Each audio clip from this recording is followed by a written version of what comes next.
اعوذ باللہ من الشیطان الرجیم بسم اللہ الرحمن الرحیم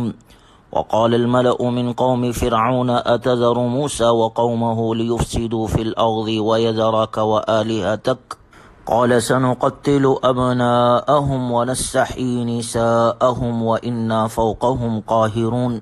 یہ سورۃ الاعراف کا 15واں رکوع آیت نمبر 127 میں اللہ تبارک و تعالی کا ارشاد مبارک ہے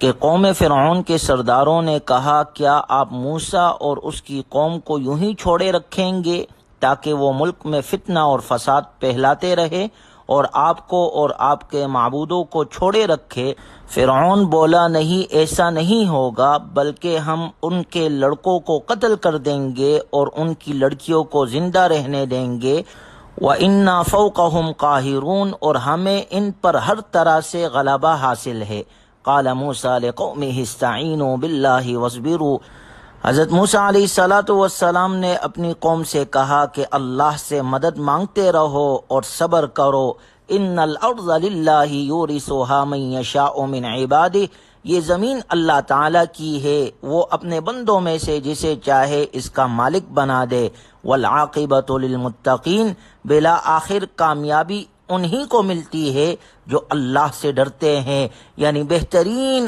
انجام متقین کا ہے۔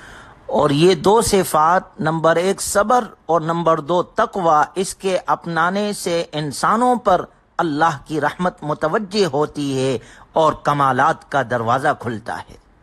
جب قوم فرعون کے سرداروں نے فرعون کو برانگیختہ کرتے ہوئے کہا کہ کیا تم موسیٰ اور اس کی قوم کو کھلی چھوٹ دے دو گے، تو فرعون نے اپنے سرداروں کو جواب دیا کہ ہم موسیٰ علیہ السلام کے ماننے والوں کو کھلی چھوٹ تو کیا دیں گے، تم دیکھو گے کہ میں نے ان کے بچوں کو اس طرح قتل کروں گا جس طرح موسیٰ علیہ السلام کی ولادت سے قبل قتل کرنے کا حکم دیا تھا، اب وہ حکم دوبارہ جاری کر دوں گا۔ اور دوسری آیات سے ثابت ہوتا ہے، قرآن کریم میں اللہ نے ذکر کیا ہے کہ فرعون کہنے لگا، وقال فرعون ذرونی اقتل موسیٰ ولیدع ربہ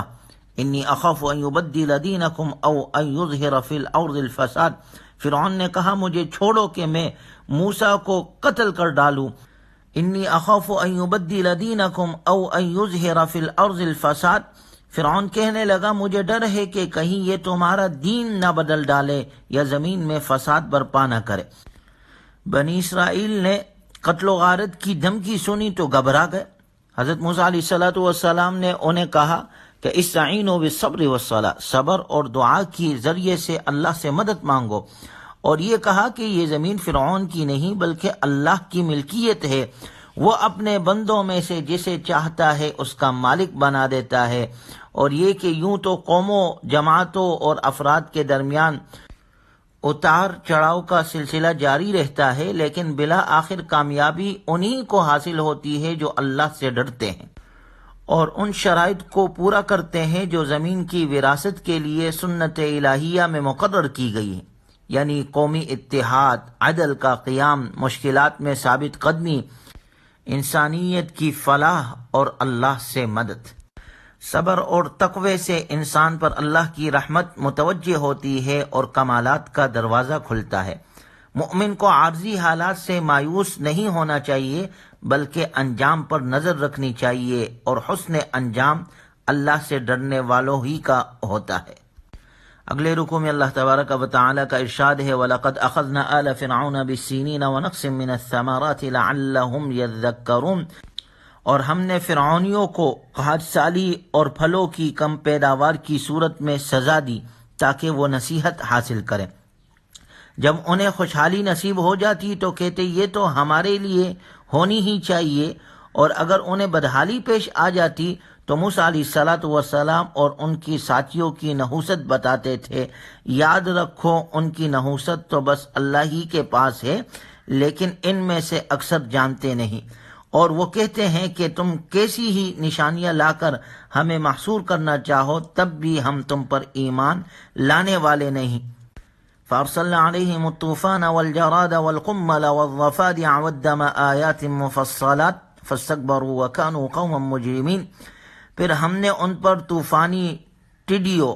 جوؤں مینڈکوں اور خون کا عذاب مسلط کر دیا۔ یہ سب واضح نشانیاں تھی، مگر وہ تکبر کرتے رہے اور وہ لوگ تھے ہی مجرم۔ جب ضد اور عناد کی بنا پر قوم فرعون نے طے کر لیا تھا کہ خوشحالی ہو یا بدحالی، موسیٰ علیہ السلام جو بھی معجزہ دکھائے ہم ایمان قبول نہیں کریں گے، تو جب وہ ضد اور عناد اور تکبر اور سرکشی میں آخری حد تک پہنچ گئے تو ان پر مختلف قسم کے عذابات بھیجے گئے۔ پہلا عذاب ان پر طوفان کا آیا جس میں ان کی کھیتیاں بہہ گئی۔ اس کے بعد جب انہوں نے ایمان لانے کا وعدہ کر کے حضرت موسیٰ علیہ السلام سے دعا کرائی اور کھیت بحال ہوئے اور پھر بھی وہ ایمان نہیں لائے، تو ٹڈیوں نے کھیتیوں کو برباد کر دیا۔ انہوں نے پھر وعدے کیے، اور جب یہ بلا یہ تکلیف ان سے دور ہوئی اور خوشحالی آنے لگی تو پھر یہ مطمئن ہو کر بیٹھ گئے اور ایمان نہیں لائے۔ تو ان پر مینڈکوں کا عذاب آیا کہ مینڈکوں کی اتنی کثرت ہو گئی کہ وہ کھانے کے برتنوں میں نمودار ہوتے اور سارے کھانے کو خراب کرتے تھے۔ دوسری طرف پینے کے پانی میں ہر جگہ خون نکلنے لگا اور یہ صاف شفاف پانی کو ترس گئے۔ گویا ان پر یہ مختلف آزمائشیں آئی، یہ تکلیفیں آئی کہ یہ سدھر جائے، لیکن اس کے باوجود بھی یہ ایمان نہیں لائے، انہوں نے توبہ نہیں کی۔ بسا اوقات انسان پر آزمائشیں اس لیے آتی ہے تاکہ وہ نصیحت حاصل کرے اور نافرمانی سے باز آ جائے۔ چنانچہ جب ان پر کوئی عذاب آ پڑتا تو کہتے، قالوا یا موسیٰ ادع لنا ربک بما عہد عندک، اے موسیٰ ہمارے لیے اپنے رب سے دعا کیجئے، لئن کشفت عنا الرجز لنؤمنن لک ولنرسلن معک بنی اسرائیل، اگر آپ ہم سے اس عذاب کو ہٹا دے تو ہم آپ کے کہنے سے ضرور ایمان لے آئیں گے اور بنی اسرائیل کو آزاد کر کے آپ کے ساتھ بھیج دیں گے۔ لیکن جب بھی ان سے عذاب دور کیا جاتا تھا تو پھر وہ فوراً نافرمانی کی طرف آ جاتے تھے اور اپنے وعدے سے پھر جاتے تھے۔ فانتقمنا منهم فاغرقناهم في اليم بانهم كذبوا بآياتنا وكانوا عنها غافلين۔ اللہ نے ذکر کیا کہ ہم نے انہیں یوں ہی سزا دی کہ انہیں دریا میں غرق کر دیا، اس لیے کہ وہ ہماری آیتوں کو جھٹلاتے تھے اور ان سے بالکل غفلت میں پڑے ہوئے تھے۔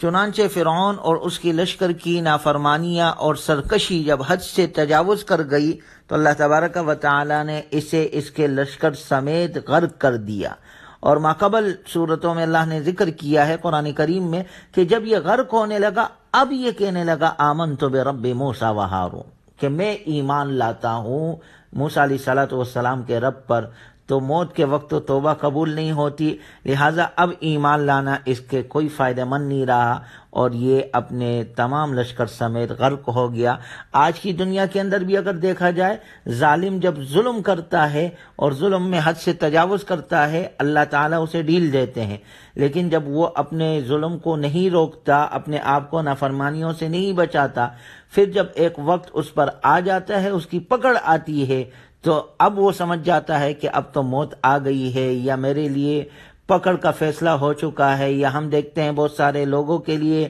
پھانسی کا فیصلہ ہو جاتا ہے یا اس کو سزا دی جاتی ہے دنیا میں، تو اب وہ کہتا ہے کہ جی میں تو اب توبہ کرتا ہوں، میں اب نیک بنتا ہوں۔ تو اس وقت موت کے وقت کی توبہ قبول نہیں۔ اللہ ہمیں ہر قسم کی نافرمانی سے بچائے۔ یہ اللہ نے قیامت تک کے آنے والے ہر نافرمان کے لیے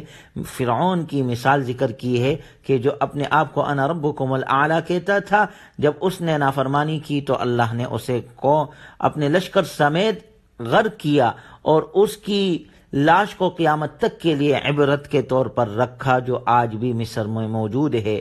اس کے بعد اللہ تبارک و تعالی نے بنی اسرائیلیوں کو اب جب آزادی دی، فرعون غرق ہو گیا، تو بنی اسرائیل جو ہے فلسطین اور شام میں اپنی زندگی گزارنے لگے اور موسیٰ علیہ السلام کو تورات عطا کی گئی، اور اس تورات کے مطابق اللہ نے انہیں حکم دیا کہ اب اپنی زندگی گزارو۔ اب اگلی آیات میں بنی اسرائیل کا ذکر ہے جو انشاءاللہ اگلی آیت میں آئے گا۔ اللہ تبارک و تعالی ہمیں قرآنی تعلیمات پر عمل کرنے کی توفیق نصیب فرمائے اور ہر قسم کے نافرمانی سے، سرکشی سے، برے لوگوں سے، برے صحبتوں سے اللہ ہمیں ہماری اولادوں کو محفوظ فرمائے۔ وآخر دعوانا الحمدللہ رب العالمین۔